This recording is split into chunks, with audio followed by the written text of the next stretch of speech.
सरकार अब महिलाओं के बाद असंगठित क्षेत्र के करोड़ों कामगारों को सामाजिक सुरक्षा और रोजगार देने की दिशा में बड़ा कदम उठाने जा रही है। सरकार जल्द ही दीनदयाल जन आजीविका योजना शुरू करने वाली है। यह योजना दरअसल शहरी गरीबों के लिए 2014 में शुरू की गई दीनदयाल अंत्योदय योजना का ही विस्तार है, जिसकी अवधि 2024 में समाप्त हो गई थी।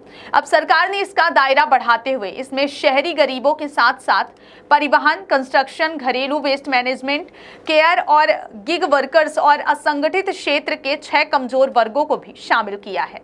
इस योजना का पायलट प्रोजेक्ट देश के 13 राज्यों के 25 शहरों में चलाया गया था, जिसमें मध्य प्रदेश के भोपाल, इंदौर और उज्जैन भी शामिल थे।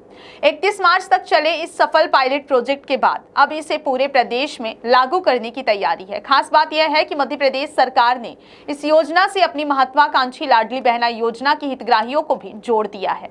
इससे लाडली बहनों को केंद्र सरकार की बीमा योजनाओं का लाभ मिल सकेगा। आखिर इस योजना के तहत कौन कौन हितग्राही होंगे और उन्हें किस तरह से फायदा मिलेगा, आइए जानते हैं। इस योजना का मुख्य फोकस कमजोर वर्ग के श्रमिकों पर रहेगा। सर्वे के माध्यम से इन सभी 6 वर्गों के श्रमिकों की पहचान की जाएगी। इसके बाद उनका शहरी असंगठित कामगार पोर्टल पर ऑनलाइन रजिस्ट्रेशन होगा और उन्हें एक पहचान पत्र दिया जाएगा।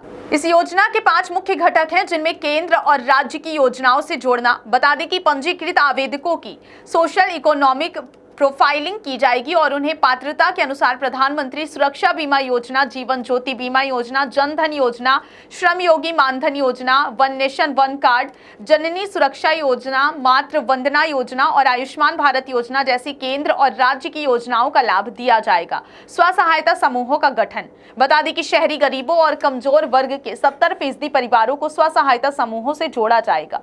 इन समूहों को 25,000 रुपए की सहायता दी जाएगी।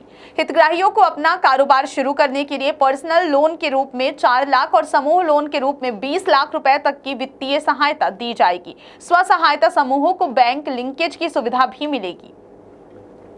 1 लाख से ज्यादा आबादी वाले शहरों में आश्रय स्थल, शहरी आजीविका केंद्र, केयर क्लस्टर और बच्चों के लिए डे केयर सेंटर बनाए जाएंगे। सभी नगर पालिका और नगर निगमों में लेबर चौक का निर्माण किया जाएगा। नवाचार और विशेष प्रोजेक्ट। बता दें कि गरीबी उन्मूलन के लिए नए प्रस्ताव तैयार किए जाएंगे और नगरीय निकायों के समन्वय के लिए सुरक्षा योजना गारंटी केंद्र स्थापित किया जाएगा। इस योजना को लेकर वरिष्ठ पत्रकार रशीद किदवई का मानना है कि सरकार रोजगार देने में कहीं ना कहीं पीछे रह रही है, जिसके चलते गांवों से शहरों की ओर पलायन बढ़ रहा है। शहरी आबादी में वृद्धि के साथ असंगठित क्षेत्र के श्रमिकों की संख्या भी बढ़ेगी, जिन्हें सामाजिक और स्वास्थ्य सुरक्षा की आवश्यकता होगी।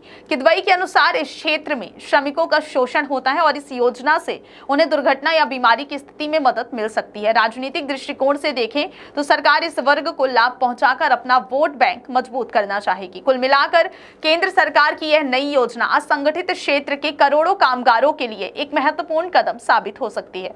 अगर इसे सही तरीके से लागू किया जाए, अब देखना यह होगा कि यह योजना जमीनी स्तर पर कितना कारगर होती है और क्या यह वास्तव में इन कामगारों के जीवन में सकारात्मक बदलाव ला पाती है या फिर नहीं। बहुत बहुत धन्यवाद।